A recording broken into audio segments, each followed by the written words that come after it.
بسم اللہ الرحمن الرحیم واتخذ قوم موسى من بعده من حليهم عجلا جسدا له خوار ألم يروا أنه لا يكلمهم ولا يهديهم سبيلا اتخذوه وكانوا ظالمين ولما سقط في أيديهم ورأوا أنهم قد ذلوا قالوا لئن لم يرحمنا ربنا ويغفر لنا لنكونن من الخاسرين ولما رجع موسى إلى قومه غضبان آسفا قال بئس ما خلفتموني من بعد أجلتم أمر ربكم وألقى الألواح وأخذ برأس أخيه يجره إليه قال ابن إن القوم استضعفوني وكادوا يقتلونني ولا تشمت بي أعداء ولا تجعلني مع القوم الظالمين قال رب اغفر لي ولأخي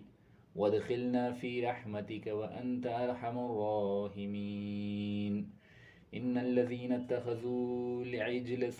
سينالهم غضب من ربهم وذلة في الحياة الدنيا وكذلك نجزي المفترين والذين عملوا السيئات ثم تابوا من بعدها وآمنوا إن ربك من بعدها لغفور رحيم صدق الله العلي العظيم رب اشرح لي صدري ويسر لي امری واحلل عقدۃ من لسانی یفقہوا قولی آمین۔ موسیٰ علیہ السلام جب اللہ تعالیٰ نے 30 راتوں کی مدت جو ہے موسیٰ علیہ السلام سے فکس کی تھی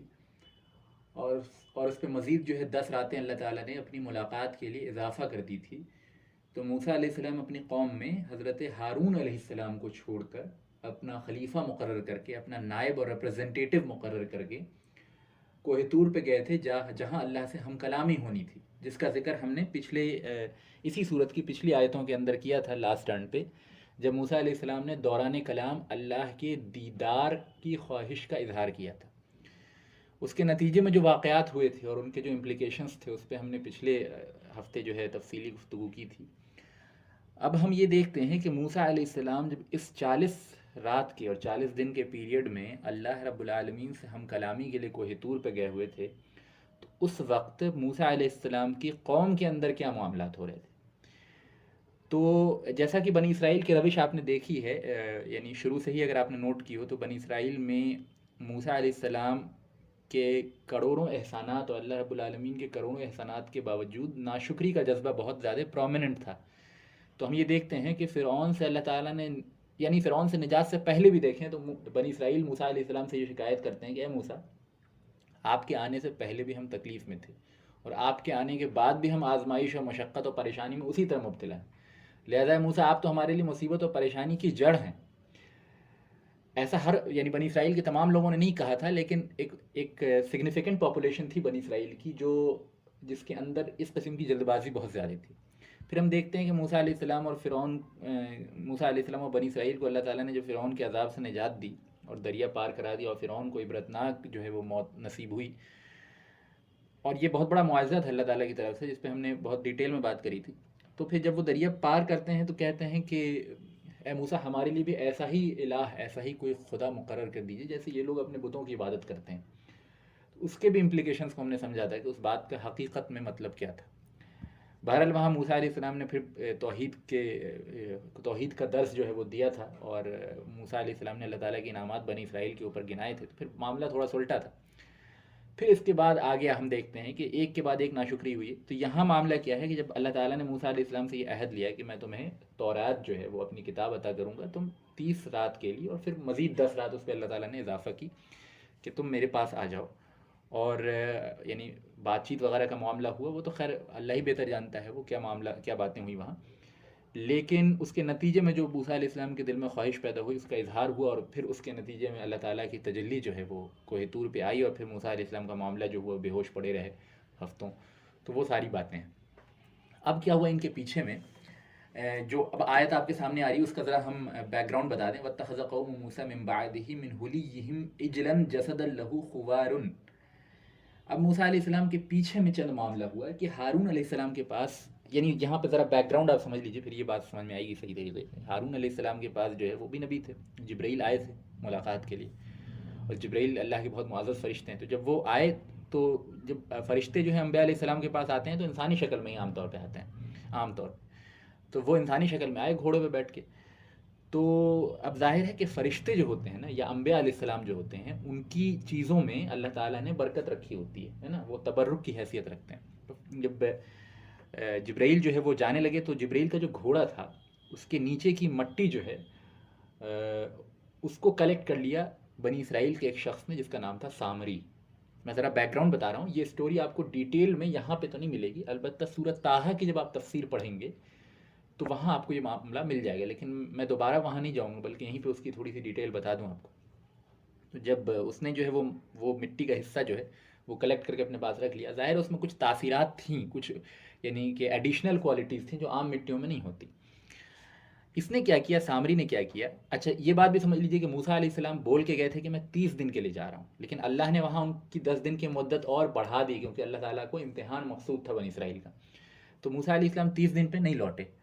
تو جب 30 دن پہ نہیں لوٹے موسیٰ علیہ السلام تو ظاہر ہے کہ یہ جذباز قوم تھی، ان کی یہاں پھر باتیں شروع ہو گئیں کہ یار موسیٰ علیہ السلام لگ رہا ہے وہ یعنی ان کا انتقال ہو گیا ہے، یا وہ موسیٰ علیہ السلام جو بھول گئے ہیں کہ اللہ کدھر ہے، یا اللہ سے باتیں کہاں کرنی ہیں، یا موسیٰ علیہ السلام سے خطا ہو گئی. ٹھیک ہے. پھر سامری جو تھا وہ اصل میں یہ پہلے جادوگر تھا، لیکن اس نے، اور یہ فرعون کی قوم سے تھا، لیکن اس نے یہ جو ہے وہ اس نے ظاہری طور پہ موسیٰ علیہ السلام پہ ایمان لے آیا تھا، لیکن اس کے دل میں ایمان داخل نہیں ہوا تھا، شرک اور بت پرستی اس کے اندر تھی. تو اس نے کیا کیا کہ جو بنی اسرائیل کے پاس تمام آرنامنٹس تھے، یہ وہ آرنامنٹس تھے جو فرعون کی قوم والوں نے بنی اسرائیل کے پاس رکھوائے تھے. ٹھیک ہے. تو جب یہ آرنامنٹس تھے تو اب چونکہ دریا انہوں نے پار کر لیا، فرعون کی قوم غرق ہو چکی تھی، اب یہ اپنے آرنامنٹس کو اور اپنی جویلری کو لوٹانے تو نہیں جا سکتے تھے نا. ٹھیک ہے، پہلی بات. دوسری بات یہ کہ جیسے امت مسلمہ کے اندر کفار سے جب جنگ ہو رہی ہو تو جو مال کفار چھوڑ کے چلے جائیں جنگ کے میدان میں وہ مسلمانوں کی اونرشپ ہو جاتی ہے، جس کو مال غنیمت کہتے ہیں. لیکن پچھلی امتوں میں یہ جائز نہیں تھا. پچھلی امتوں میں تھا کہ جنگ میں حاصل کیا ہوا مال بھی جو ہے وہ جائز نہیں ہے، اور اس کو جو ہے یا تو کہیں دفنا دینا ہے یا اس کو جو ہے وہ آگ میں جلا دینے کا معاملہ ہوتا تھا. ٹھیک ہے. بعض روایتوں میں یہ آتا ہے کہ مال غنیمت کو جو ہے آگ جلا دیا، آگ آ کے اللہ تعالیٰ کے پاس سے وہ مال غنیمت کو جلا دیتی تھی. لیکن اس امت پہ اللہ تعالیٰ نے یہ کرم کیا کہ جو کفار جو مال چھوڑ کے چلے جائیں میدان جنگ میں، وہ مال جو ہے مسلمانوں کی اونرشپ ہو جاتی ہے. لیکن ان کی امت میں یہ تھا نہیں، یہ چیز حلال نہیں تھی. تو اب انہوں نے یہ سوچا کہ یار یہ چیز تو ہمارے پاس رکھی ہوئی ہے، ہمارے لیے مطلب حلال بھی نہیں، ہم یوز بھی نہیں کر سکتے. تو سامری نے کہا کہ آپ لوگ سب اپنا اپنا آرنامنٹس ہمارے پاس جمع کروائیے اور میں اس سے بہت بہترین چیز کچھ بنا کے دکھاتا ہوں. آپ سب نے ایسا کیا. اب موسیٰ علیہ السلام تو تھے نہیں. ہارون علیہ السلام نے اپنے طور پہ جو ہے وہ جو بھی جب بھی ان کو موقع ملتا ہے، جیسے بھی ان کے لیے پاسبل ہوتا ہے، تو غلط چیزوں سے روکنے کی کوشش کرتے رہتے. بہرحال سامری نے وہ سارے زیورات کو جمع کی اور اس سے جو ہے وہ ایک بچھڑے کی امیج بنائی، ایک یعنی کہ جس کو کہتے ہیں کہ کاؤ کے بچے کو کی امیج بنائی. اور کاؤ کی ورشپ جو ہے مصر کے اندر عام تھی جہاں سے بنی اسرائیل آئے تھے، لہٰذا بنی اسرائیل کے اندر بھی دل میں بھی کاؤ کا تھوڑا تقدس جو ہے وہ گائے کی تھوڑی عظمت ان کے دلوں میں بیٹھ گئی تھی. کیونکہ عام طور پہ کیا ہوتا ہے، جن لوگوں کا ایمان مضبوط نہیں ہوتا یا جن کی شخصیتیں مضبوط نہیں ہوتی، ان پہ ماحول کا اثر بہت زیادہ ہوتا ہے، ان پہ اپنے ارد گرد کے نظریات و تصور کا اثر بہت زیادہ ہوتا ہے. جو مضبوط بھی ہوتے ہیں ایمان میں ان پہ بھی اثر ہوتا ہے، لیکن ان پہ بہت کم ہوتا ہے اور بہت ایکسٹرا آرڈینری کیسز میں ہوتا ہے اثر، لیکن کم ہوتا ہے کمپیریٹیو سینس میں. جو عام طور پہ کمزور اعتقاد والے، کمزور علم والے، جلدی متاثر ہو جانے والے لوگ ہوتے ہیں، ان پہ ان کے ماحول کا بہت اثر ہوتا ہے. اور بنی اسرائیل رہتے تھے مصریوں کے اندر اور کمزور تھے، اور کمزور اقوام پہ مضبوط اقوام کے کلچر کا اثر زیادہ ہوتا ہے. تو نتیجہ یہ ہوا کہ بنی اسرائیل کے دل میں بھی کاؤ کو لے کے، اگرچہ وہ کاؤ کو خدا نہیں سمجھتے تھے، گائے کو جو ہے وہ مطلب اس طرح سے ڈیوائن حیثیت سے نہیں دیکھتے تھے، لیکن ایک تقدس، ایک عزت کا مقام جو تھا، ایک جو اس کی اوریجنیلٹی سے بڑھ کے سینکٹیٹی ہوتی ہے، وہ ان کے دلوں میں بیٹھی ہوئی تھی. تو جب گائے کی امیج بنائی اور اس میں کیا کیا اس نے کہ جو مٹی اس نے کلیکٹ کی تھی اس کو اندر میں ڈال دیا. تو مٹی نے ایک ایکو کا ساؤنڈ پروڈیوس کیا. تو سامری کیا کرتا تھا کہ ایک سائڈ سے جب وہ ہٹ کرتا تھا بچڑے کو تو دوسرے سائڈ سے ایکو ہوتے ہوئے مختلف یعنی ریوربریشن، ساؤنڈ کی ریوربریشنس کے ذریعے وہ آواز نکلتی تھی اس گائے میں. تو اب ظاہر ہے کہ یہ اس کے پیچھے یعنی کلیئر کٹ دو وجوہات تھیں. ایک یہ کہ ساؤنڈ کا ریوربریشن اور ایکو، اور دوسرا یہ کہ وہ جو مٹی تھی اس کی تاثیر تھی. تو یہ کوئی بہت بڑی بات نہیں تھی، ٹھیک ہے. لیکن ظاہر ہے کہ اس زمانے کے لوگوں کے لیے یہ مطلب ایک ناقابل فہم چیز تھی، ہے نا. ان کو یہ سمجھ میں نہیں آ رہا تھا کہ ایک مردہ چیز سے، ایک سونے چاندی سے اس نے گائے تیار کی، اس میں آواز کیسے ہو رہی. اور دوسری یہ کہ جبرائیل کے مٹی کی جو تاثیر تھی اس کے نتیجے میں وہ آواز اور میگنیفائی ہو رہی. تو بنی اسرائیل کو اس نے یہ سمجھانے کی کوشش کی سامری نے. اور ظاہر ہے کہ یہ ایک دن کی بات نہیں رہی ہوگی، یہ دھیرے دھیرے کر کے وہ یعنی یہ چیزیں پھیلی ہوگی بنی اسرائیل کے اندر کہ بھائی یہ اصل خدا ہے تمہارا، جس خدا کو تم مصر میں چھوڑ کے آئے ہو. اور اللہ تعالیٰ نے اس کے اندر جو ہے وہ اس کو کہتے ہیں حلول، یعنی اللہ تعالیٰ اس کے اندر داخل ہو گیا ہے اور اس میں سے آوازیں نکل رہی. تو اصل خدا تو یہ ہے. موسیٰ بھول گئے ہیں، وہ اصل میں کوہ طور پہ چلے گئے اللہ سے ملاقات کرنے، اور اللہ تو یہاں چلا آیا ہے، خدا تو یہاں اس کے اندر جو ہے سما گیا ہے. اب یہ ان کی ذہنی کمزوری کو کیش کیا سامری نے اور ان کو دوبارہ سے شرک میں مبتلا کر دیا. اس کا ذکر یہاں ہو رہا ہے. وَاتَّخَذُوا قَوْمُ مُوسَىٰ مِن بَعْدِهِ مِنْ حُلِيِّهِمْ عِجْلًا، کہ موسیٰ کے قوم نے موسیٰ علیہ السلام کے بعد جو ہے وہ گائے کی بچھڑے کی ایمیج کو جس میں سے ساؤنڈ نکلتا تھا اس کی عبادت جو ہے وہ شروع کر دی. علم یرو انہو، اب اللہ تعالیٰ نے اس بات کی طرف اشارہ جب کیا ہے تو یہ آیتیں جب اتری ہیں تو جن لوگوں کے لیے اتری ہیں وہ پہلے سے آلریڈی ان واقعات کو جانتے تھے، یہ ان کی کلچر میں، ان کے سوسائٹی میں یہ واقعات عام تھے. تو اللہ تعالیٰ نے بس اشارہ دینا جو ہے وہ کافی سمجھا. علم یرو انہو، کیا انہوں نے نہیں دیکھا، لا یکلمہم ولا یہدیہم سبیلا، یہ بچھڑا جو تھا یہ کسی قسم کا کلام نہیں کرتا تھا، یہ تو بس ایک یعنی آواز نکلتی تھی. ولا یہدیہم سبیلا، اور یہ کسی راستے کی ہدایت نہیں کرتا تھا، کسی صحیح چیز کی طرف ڈائریکٹ نہیں کرتا تھا. اس کے اندر کوئی جو ہے وہ انسانی جو عام انسانی صلاحیتیں ہوتی ہیں کہ ان سے کوئی چیز پوچھا جائے تو انسان اس کا جواب دے دیتا ہے، کوئی راستہ پوچھا جائے تو وہ راستہ بتا دیتا ہے، کسی صحیح اور غلط چیز کے درمیان تمیز کرنے کے لیے کہا جائے تو وہ کر دیتا ہے. تو جو عام انسانی صلاحیتیں ہیں اس سے بھی کمتر صلاحیت اس بچھڑے کے اندر تھی. تو جو یعنی عبادت کا مستحق تو وہ ہے نا جس کے اندر انسان سے بڑھ کے صلاحیتیں ہوں، جس ہستی کے اندر، جس امیج کے اندر انسان سے کمتر صلاحیتیں ہوں، وہ کیسے کیوں کر جو ہے وہ عبادت کا مستحق ہو سکتا ہے. سبیل اتخذوہ وکانوا ظالمین، اور انہوں نے اسے معبود تسلیم کر لیا تھا اور وہ لازماً ظالموں میں سے ہو گئے تھے. اللہ تعالیٰ کے حقوق میں، اللہ تعالیٰ کی جو رائٹس ہیں اس میں انہوں نے کٹوتی کر دی، اس میں ڈکیتی کر دی. تو اس اعتبار سے وہ ظالم ہو گئے. ظالم کہتے ہیں عربی زبان میں، پہلے بھی بات ہو چکی ہے، کہ وہ کسی بھی چیز کو اس کی اوریجنل اسٹیٹس سے یا تو بڑھا دینا یا گھٹا دینا. تو جو بچھڑا تھا یا جو وہ امیج تھی اس کی حیثیت کچھ بھی نہیں تھی سوائے ایک بیوٹیفل ڈیکوریشن کے، ہے نا، ایک آرنامنٹ کے. اس کو اس کے مقام سے اٹھا کر جو ہے وہ الوہیت کے مقام پہ بیٹھال دینا، عبادت کرنا اس کی، اپنے آپ میں بہت بڑا ظلم تھا. وَلَمَّا سُقِطَ فِي أَيْدِيهِمْ، اصل میں یہ ایک محاورہ ہے جو یہاں پہ استعمال ہوا ہے. اس کا مطلب یہ ہوتا ہے کہ جب یہ معاملہ ٹھنڈا پڑ گیا ہے نا، یعنی کچھ دن تک تو بنی اسرائیل اس سے یعنی کہ کنوینس رہے کہ ہاں واقعی یہ خدا ہے، اس کی عبادتیں کرتے رہے. لیکن جب ان کو تھوڑی عقل کھلی اور سمجھ میں آیا کہ یہ تو کچھ کر نہیں رہا معاملہ، یہ تو صرف بیوقوفی ہے اور یہ اس میں کچھ جو ہے وہ ٹرک لگائی ہے سامری نے. انہم قد ضلوا، اور جب انہوں نے جان لیا کہ وہ گمراہ ہو گئے ہیں، قالوا لئن لم يرحمنا ربنا ويغفر لنا لنكونن من الخاسرین، کہ جب انہوں نے جان لیا کہ وہ گمراہ ہو گئے ہیں تو انہوں نے کہا کہ اے اللہ اگر تو نے یعنی اس طرح سے کہا، لم یرحمنا ربنا، اگر ہمارے رب نے ہم پہ رحم نہ کیا، ویغفر لنا لنکونن من الخاسرین، اور ہماری مغفرت نہ کر دی، لنکونن من الخاسرین، تو ہم گھاٹا اٹھانے والوں میں، خسارہ اٹھانے والوں میں، نقصان اٹھانے والوں میں شامل ہو جائیں گے. گویا کہ بنی اسرائیل کے اندر آپ یہ دیکھتے ہیں کہ ان کے اندر جلد بازی ہے، ان کے اندر برائیاں ہیں، ان کے اندر کمزوریاں ہیں، ان کے اندر نافرمانیاں ہیں، لیکن ایک ایلیمنٹ آف اعتقاد اور یقین بھی اللہ کے اوپر ہے، اللہ کی رحمت کی امید ہے، اللہ کے یعنی عفو و درگزر کی امید ہے، اللہ کے وجود کا یقین ہے. تو گویا کہ ایک چیز تو سمجھ میں آتی ہے کہ ایمان ہی تھا بنی اسرائیل کا، یقین ہی تھا اللہ کے اوپر، جو انہیں بار بار اللہ کے عذاب سے بچا رہا تھا. ورنہ وہ بار بار اتنی بڑے بڑے کام کرتے تھے، اتنے بڑے بڑے گمراہیاں کرتے تھے، یعنی اتنی بدترین قسم کے اعمال کرتے تھے، پھر بھی اللہ تعالیٰ جو ہے وہ ان پہ یوں سمجھ لیجیے کہ مجموعی عذاب نہیں بھیجتا تھا. اس کی ایک بنیادی وجہ یہ تھی کہ ان کے دل میں کم سے کم اللہ کا یقین تھا. ٹھیک ہے، یہاں پہ انہوں نے اللہ سے معافی بھی مانگی ہے جس کا ذکر یہاں ہو رہا ہے. یغفر لنا لنکونن من الخاسرین، اگر ہمارے رب نے ہماری مغفرت نہ کر دی تو ہم گھاٹا اٹھانے والوں میں، نقصان اٹھانے والوں میں ہو جائیں گے. اب یہاں پہ موسیٰ علیہ السلام جب اللہ تعالیٰ سے وہاں ہم کلامی کر رہے تھے تو اللہ تعالیٰ نے ان کو اس بات کی اطلاع دے دی، جیسا کہ سورۃ طٰہٰ میں اللہ تعالیٰ نے مینشن کیا ہے کہ اس بات کی اطلاع دے دی کہ تمہاری قوم جو ہے شرک میں مبتلا ہو گئی. وَلَمَّا رَجَعَ مُوسَىٰ إِلَىٰ قَوْمِهِ، تو جب موسیٰ اپنی قوم کی طرف واپس لوٹ کے آتے ہیں غضبانہ آصفاً، وہ اس حال میں لوٹتے ہیں کہ غصے کی شدت سے، جس کو کہتے ہیں نا غضب، یہ اصل میں مبالغے کا صیغہ ہے. مبالغہ کہتے ہیں کسی بھی چیز کو اس کی اوریجنالٹی سے بہت بڑھ جانا. جیسے رحمت سے رحمان بنا ہے، رحم سے رحمان، یعنی ایسی ہستی جس کے اندر رحمت اپنے آپ میں بہت، یوں سمجھ لیجیے کہ پرفیکشن کے ساتھ بہت زیادہ اماؤنٹ موجود. تو غضب جو ہوتا ہے، جس کو کہتے ہیں غصہ، اس کا جو مبالغے کا صیغہ ہے عربی میں، وہ غضبان ہے، بہت غصے کی شدت میں، آصفہ میں، اور بہت غم کی شدت میں، بہت ہی تکلیف اور پریشانی کی یعنی کیفیت کے ساتھ موسیٰ علیہ السلام جو ہیں وہ لوٹے ہیں. اور یہ دو بہت ایکسٹریم ایموشنز ہیں جو ایک انسان کے اندر جمع ہوتے ہیں تب جب اس نے بہت محنت سے کوئی چیز تیار کی ہو اور وہ چیز جو ہے وہ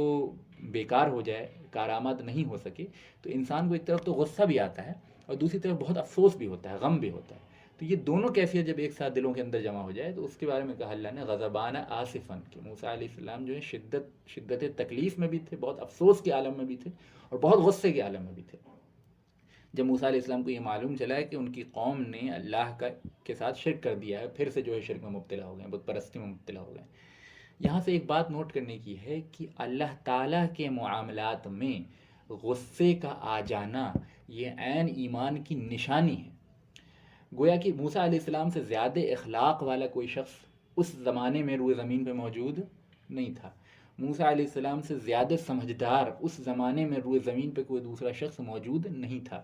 موسیٰ علیہ السلام سے زیادہ اللہ سے قریب کوئی شخص اس زمانے میں روئے زمین پہ موجود نہیں تھا. موسیٰ علیہ السلام سے زیادہ بلند پایا ہمت والا اور بلند پایا ایموشن والا، معاف کیجیے گا، بلند پایا جو عقلی صلاحیتوں والا کوئی دوسرا شخص نہیں تھا. اس کے باوجود موسیٰ علیہ السلام کو اللہ تعالیٰ کی احکامات کے ٹوٹنے کا، اللہ تعالیٰ کے ذات کے ساتھ شرک ہونے کا غصہ بھی تھا اور افسوس بھی تھا. اس ایک اور پوائنٹ سمجھ میں آیا، پتہ یہ چلا ان باتوں پہ غور کر کے کہ گویا اللہ کے معاملات میں غصے کا آ جانا اخلاق کا اپوزٹ نہیں ہے. اللہ کے معاملے میں غصے کا آ جانا عقل مندی کا اپوزٹ نہیں ہے. اللہ کے معاملے میں غصے کا آ جانا ایمان اور فطرت کے عین مطابق ہے. جیسا کہ ہمارے بعض لوگ سمجھتے ہیں کہ یعنی کہ دین کے اندر اللہ کی یعنی احکامات کا ٹوٹنا اور اللہ تعالیٰ کے رسول صلی اللہ علیہ وسلم کی بے عزتی ہونا یا اللہ کی بے عزتی ہونا یا اسلام کی بے عزتی ہونے پہ ہمیں غصہ نہیں آنا چاہیے،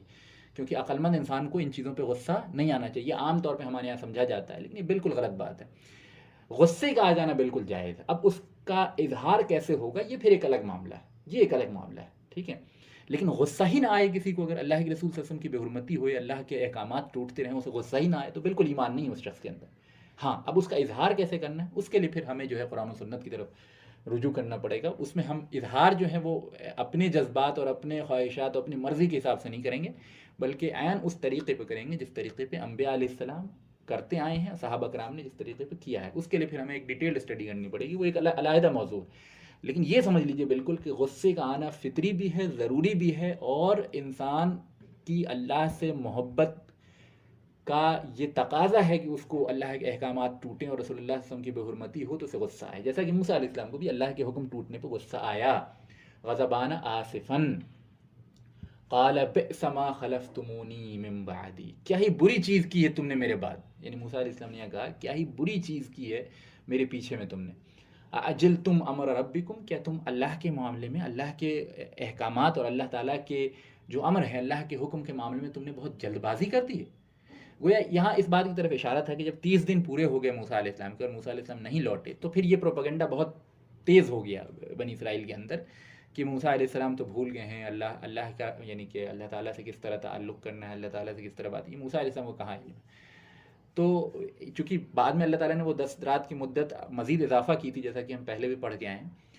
تو بنی اسرائیل میں بعض لوگوں کو پروپیگنڈے کا یہاں موقع مل گیا. اور ایسا ہوتا ہے ہر زمانے میں جو ہے وہ یہ ہوتا رہا ہے. وَأَلْقَى أَلْوَاحَ وَأَخَذَ بِرَأْسِ أَخِيهِ يَجُرُّهُ إِلَيْهِ. اب موسیٰ علیہ السلام تختیوں پہ تورات لکھ کے لائے تھے، وہاں اللہ تعالیٰ کی طرف سے ان کو ملا تھا تورات جو ہے وہ تختیوں پہ لکھ کے لائے تھے. ظاہر ہے اس زمانے میں پیپر جو ہے وہ اس طرح سے یعنی ڈسکور بھی نہیں ہوا تھا. پیپر کی ڈسکوری کا زمانہ وہ ہے جب رسول اللہ صلی اللہ علیہ وسلم کا زمانہ آیا ہے. تو سب سے پہلے چائنا کے اندر اس زمانے میں پیپر ڈسکور ہوا ہے، پھر وہ دھیرے دھیرے جو ہے مختلف علاقوں میں پھیلا. لیکن اصلاً جب موسیٰ علیہ السلام کا زمانہ تھا، یہ تقریباً آج سے 3500 سال پہلے کے واقعات. اس زمانے میں پیپر کی ڈسکوری نہیں ہوئی تھی، تو تختی ہی سب سے زیادہ سالیڈیفائڈ یعنی اور سب سے زیادہ جو یوں سمجھ لیجیے کہ اس زمانے میں رائج طریقہ تھا کسی چیز کو اچھے طریقے یعنی محفوظ طریقے سے لکھنے کا، تو تختیاں ہوتی تھی، پتھر ہوتے تھے. ٹھیک ہے، تو تختیوں پہ جو ہے وہ موسیٰ علیہ السلام تورات لے کے آئے تھے. وہ القا الواح، لیکن موسیٰ علیہ السلام جب یہ معاملہ دیکھا ہے اپنی قوم کے اندر اس قسم کا، تو یعنی غصے اور غم کا عالم یہ تھا کہ انہوں نے تختیوں کو ایک طرف گرا دیا، یعنی تختی کا دھیان بھی نہیں رہا انہیں، تورات کا بھی دھیان نہیں رہا. وَأَخْذَ بِرَأْسِهِ أَخِيهِ، اور انہوں نے اپنے بھائی یعنی ہارون علیہ السلام جن کو وہ خلیفہ مقرر کر کے گئے تھے اپنے پیچھے، ان کے سر کو پکڑ لیا. یجرُّ إِلَيْهِ، اور اسے کھینچنے لگے. یعنی ایک انسان غصے کے عالم میں جو پکڑ کے کھینچتا ہے نا کسی کو، جب شدت غم اور غصے کا عالم اتنا زیادہ موسیٰ علیہ السلام کے اوپر غالب ہو گیا کہ انہوں نے اپنے بھائی کو کھینچا. اور غصہ ان کا اس وجہ سے تھا، فطری تھا، کہ میں ہارون کو اپنا خلیفہ مقرر کر کے گیا تھا کہ قوم کی دیکھ بھال کریں، قوم کو گمراہیوں سے بچائیں، اور اس کی موجودگی میں یہ اتنا بڑا جرم جو ہے وہ قوم سے سرزد ہوا. تو غصے کا آنا فطری تھا. لیکن اب یہاں پہ ہم غصے کی لیمیٹیشنز کو اور معاملات کی تحقیق کے پہلو کو سمجھنے کی کوشش کریں گے. تو اب اس پہ ہارون علیہ السلام نے کہا قال ابن امّا، اے میری ماں کے بیٹے. گویا یہ یعنی کہ بھائی کو ایڈریس کرنے کا ایک طریقہ ہے. ان القوم استضعفونی، کہ میری قوم نے مجھے کمزور کر دیا یا کمزور پایا. وکادو یقتلوننی، اور وہ قریب تھا کہ مجھے قتل کر دیتے. فلا تشمت بی اعداء، لہٰذا اے موسیٰ آپ اپنی اس حرکت سے ہمارے دشمنوں کو، میرے دشمنوں کو جو ہے وہ خوشی کا موقع نہ دیں. ولا تجعلنی مع القوم الظالمین، اور ہرگز مجھے جو ہے وہ ظالم قوم میں شمار نہ کریں، مجھے ان لوگوں جیسا نہ سمجھیں. اب یہاں پہ دیکھیے بات کو سمجھ لیجیے. سب سے پہلی بات، کئی پوائنٹس یہاں پہ سامنے آئے ہمارے. ایک یہ کہ اللہ کے معاملات میں غصے کا آ جانا، اللہ کے احکامات پہ کے ٹوٹنے پہ اور اللہ کے حقوق کی پامالی پہ، یا اللہ کے رسول کی بے حرمتی اور بے عزتی پہ، یا اسلامی اشعار کی بے حرمتی یا بے عزتی پہ غصے کا آ جانا عین فطری ہے. ٹھیک ہے، ایک بات. دوسری بات، موسیٰ علیہ السلام کے بارے میں کوئی شخص یہ نہیں کہہ سکتا، انبیاء علیہ السلام معصوم عن الخطا ہوتے ہیں، کوئی یہ نہیں کہہ سکتا. اس سے بہتر یعنی موسیٰ علیہ السلام جو ہے رسول اللہ صلی اللہ علیہ وسلم اور حضرت ابراہیم کے بعد سب سے بہترین رول ماڈل ہے. اس کے باوجود موسیٰ علیہ السلام اس وقت واقعے کی اصلیت کو نہیں سمجھ پائے، ان کو غصہ اپنے بھائی پہ آ گیا. اب ان کے بھائی نے کلیریفیکیشن دیا کہ اے موسیٰ، میں در حقیقت اتنا کمزور ہو گیا تھا، اور موسیٰ یعنی پوری کی پوری قوم میرے خلاف ہو گئی تھی. وہ کادو یقتلوننی، اور قریب تھا کہ مجھے قتل کر دیتے. تو اس سے ایک بات اور سمجھ میں آئی کہ غصے کا آ جانا فطری ہے، لیکن اس پہ ایکشن جو ہے وہ تحقیق کر کے لینا چاہیے. اس پہ ایکشن تحقیق کر کے لینا چاہیے، صرف جذبات میں آ کے ایکشن نہیں لینا چاہیے. ٹھیک ہے، دوسری بات. تیسری بات یہ کہ موسیٰ علیہ السلام نبی ہونے کے باوجود غیب سے واقف نہیں تھے. اگر وہ غیب اور تمام چھپی کھلی چیزوں کو جانتے تو وہ جانتے کہ ہارون کی غلطی نہیں تھی علیہ الصلوۃ والسلام. ٹھیک ہے. چوتھی چیز یہ ہوئی کہ موسیٰ علیہ السلام بھی اخلاق اور اعمال اور ایمان کے سب سے اونچے مقام پہ فائز تھے، اور ہارون علیہ السلام بھی تھے اس مقام پہ فائز، اور دونوں اللہ کے سب سے برگزیدہ اور سب سے بزرگ بندوں میں سے تھے. اس کے باوجود دونوں میں اختلاف ہو گیا، کسی معاملات کی انڈرسٹینڈنگ میں دونوں میں اختلاف ہو گیا، غلط فہمی پیدا ہو گئی. تو پتہ یہ چلا کہ اللہ کے دو بزرگ اور دو اعلیٰ، دو برتر بندوں کے درمیان بھی اختلاف ممکن ہے. ایسا نہیں ہوتا کہ اللہ کے دو نیک بندے ہوں گے تو ان دونوں میں کبھی اختلاف ہو ہی نہیں سکتا. انسان چونکہ اپنی فطرت اور طبیعت اور حقیقت کے اعتبار سے تمام مختلف ہوتے ہیں، تو دو اللہ کے ولیوں کے درمیان بھی جو ہے اختلاف ہو سکتا ہے. اچھا، یہ اختلاف قرآن نے نقل کیا، تو قرآن نے اس بات کی شہادت دی کہ دو اللہ کے ولیوں کے درمیان بھی اختلاف ہو سکتا ہے، غلط فہمی پیدا ہو سکتی ہے، کیونکہ کوئی بھی انسان عالم الغیب نہیں ہوتا، کوئی بھی انسان تمام معاملات کی تمام حقیقتوں سے واقف نہیں ہوتا. ٹھیک ہے، لیکن کیا ہم یہ کہیں گے کہ موسیٰ علیہ السلام اور ہارون علیہ السلام کے درمیان دشمنی ہوگی؟ معاذ اللہ ثم معاذ اللہ، ہرگز نہیں، بالکل نہیں ہوئی. اختلاف کا ہو جانا، غلط فہمی کا ہو جانا، اس کا ہرگز یہ مطلب نہیں کہ دشمنی ہو گئی دونوں کے درمیان. ٹھیک ہے، تو یہی طریقہ جو ہے ہمارا ہونا چاہیے کہ بڑوں کے درمیان جب اختلاف ہو جائے، اللہ کے بزرگ بندوں کے درمیان جب اختلاف ہو جائے، تو اس میں ہم نیٹ پکنگ کا کام نہ کریں، اس میں جو ہے وہ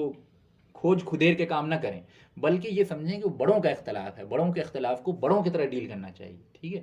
اور اس میں بہت زیادہ جو ہے وہ گھسنے کی کوشش نہیں کرنی چاہیے، اور عام انسان کے سطح پہ اس کو جج نہیں کرنا چاہیے. موسیٰ علیہ السلام اور ہارون علیہ السلام کے درمیان اختلاف ہوا اور غلط فہمی پیدا ہوئی، یہ بالکل فطری امر تھا. ٹھیک ہے، فطری معاملہ تھا،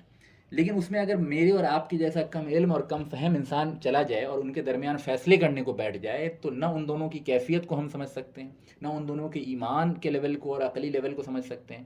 نہ ان دونوں کے اخلاقی کردار کے کو کما حقہ ہم ایسس کر سکتے ہیں۔ تو ہمارے جیسا اور آپ کے جیسا چھوٹے انسان کے لیے ہرگز جائز نہیں کہ دو بڑوں کے درمیان اختلاف کے بارے میں وہ اپنی زبان درازی کرے،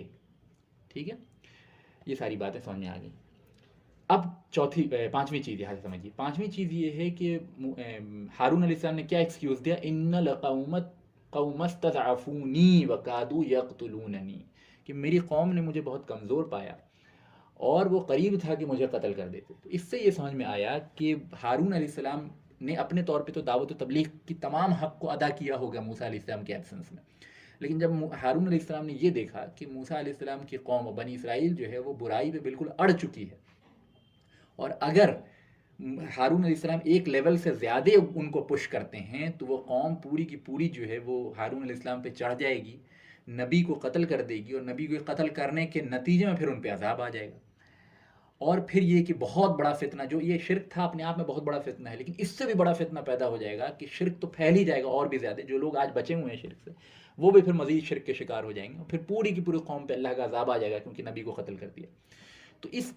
یعنی شرک اپنے آپ میں بہت بڑا گناہ ہے، سب سے بڑا گناہ ہے، لیکن یہ شرک اور وائڈ اسپریڈ نہ ہو جائے اور بڑے فتنے نہ پیدا ہو جائیں، اس کو مد نظر رکھتے ہوئے ہارون علیہ السلام نے ایک پوائنٹ کے بعد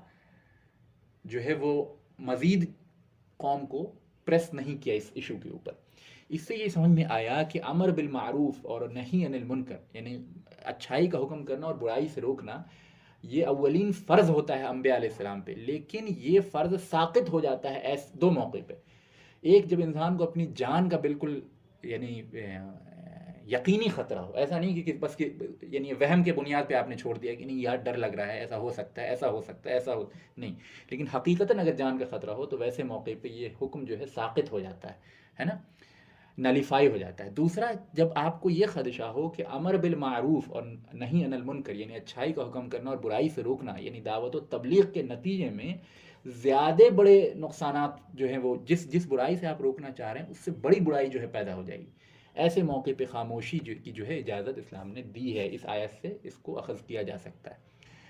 اس کا پھر ہرگز مطلب یہ نہیں کہ اپنے من میں ہم یہ سوچ لیں کہ بھائی یہ چیز خطرناک اور یہ چیز خطرناک نہیں ہے، بلکہ پورے مصلحت اور اس کے جو نقصانات ہیں اس کا صحیح معنوں میں قرآن و سنت کی روشنی میں جائزہ لینے کے بعد اگر یہ پتہ چلتا ہے کہ امر بالمعروف اور نہی عن المنکر سے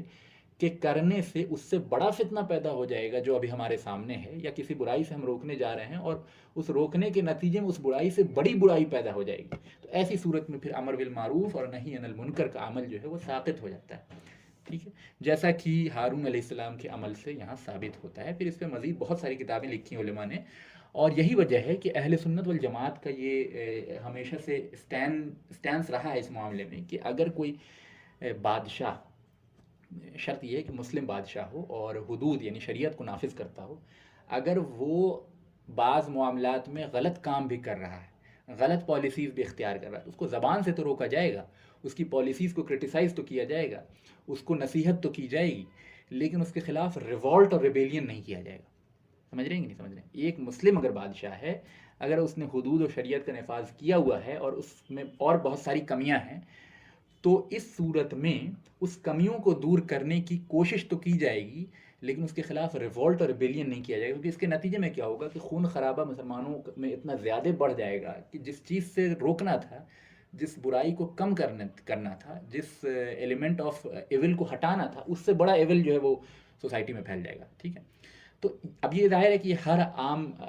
نتھو غیرے کا کام نہیں ہے کہ وہ بتاتا پھرے کہ کب ریوولٹ کر سکتے ہیں کب نہیں کر سکتے، یہ مجتہد ہی اس بات کی صلاحیت رکھتا ہے، اور جو اسلامی علوم پہ قرآن و سنت پہ گہری مہارت رکھتا ہے وہی اس بات کو ڈیسائیڈ کر کے بتا سکتا ہے کہ کس موقع پہ ریوولٹ اور ریبیلین جائز ہے اور کس پہ نہیں ہے۔ وہ پھر مصلحہ اور مفسدہ کو وے کر کے، بینیفٹس اینڈ پروز اینڈ کونس کو وے کر کے چیک کیا جائے گا کہ کب جو ہے یہ چیز بینیفیشیل ہے کب نہیں۔